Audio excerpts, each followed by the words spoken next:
ng hapon, mga kalibre. So, ang gagawin ngayon natin, magbibigay tayo ng mga daily tips. So, sa mga gusto talaga mag-repair ng board, ito, may ginagawa tayong EOX dito. Ang error dito, A5 error. Shout out kay Sir, taga Cavite lang yun si Sir.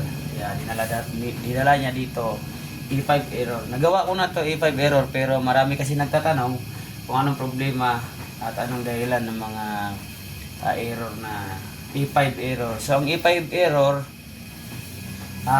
communication problem yan. So ito, na-check ko naman to. Ano na lang,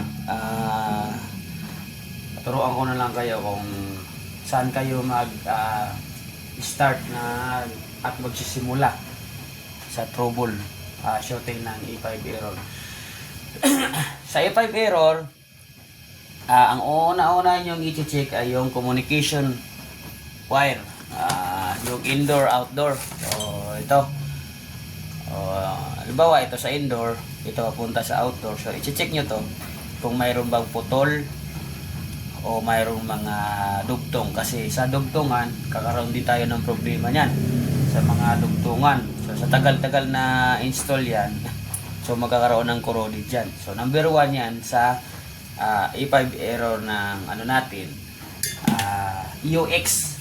So pangalawa,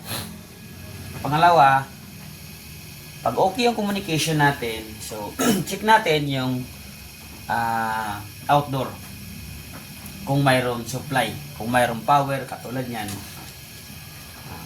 may ilaw yan, so may ilaw yan. So check natin yan, titingnan natin kung may ilaw. So kung wala siyang ilaw, voltage checking natin, voltage checking natin kung mayroon dito pumapasok na 220 dito. Pag pumapasok dito na 220, pag mayroon, so takbo tayo dito sa filter capacitor. Check tayo dito ng 320 sa filter capacitor. So ito yung filter capacitor natin. So dito natin titesteran. So para malaman natin kung mayroon na tayong 320 AC, malalaman natin kung mayroon tayong DC na high voltage na 320. So kung mayroon tayong 320 tapos hindi ito umiilaw, ibig sabihin wala tayong secondary. So medyo malalim na yan. So yun ang tinuturo natin sa actual. So dito, kunting tips lang tayo sa mga common problem ng A1 error. So halimbawa, ganito, nakuyawan nyo, may ilaw yan, may indicator lights yan, may indicator lights.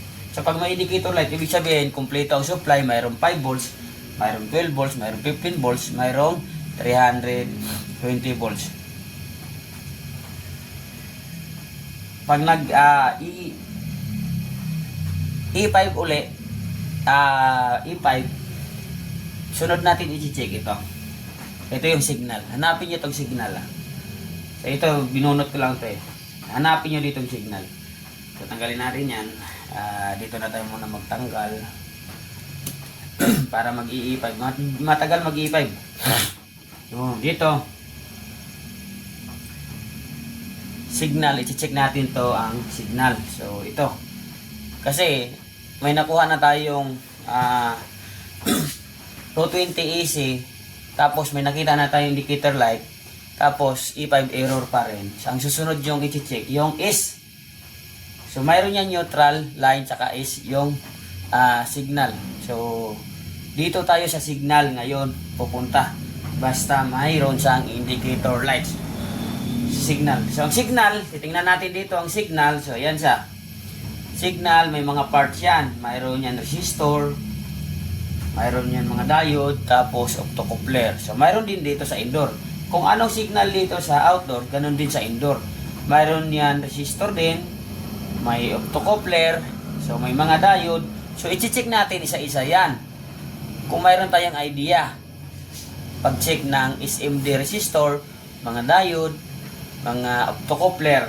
So yun ang basic tips natin sa E5 error. So marami pa tayong mga tips na ibibigay. So isa-isahin lang natin yan. So bisitahin nyo na lang yung YouTube channel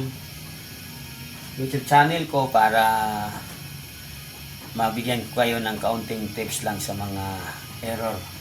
So ito muna yung UX. Ganun lang kasimple. Simple lang ang error pero napakahirap gawin to. Ako nga nahirapan nga ako nito sa E5 error. So ayun mga kalibre. Hanggang dito lang.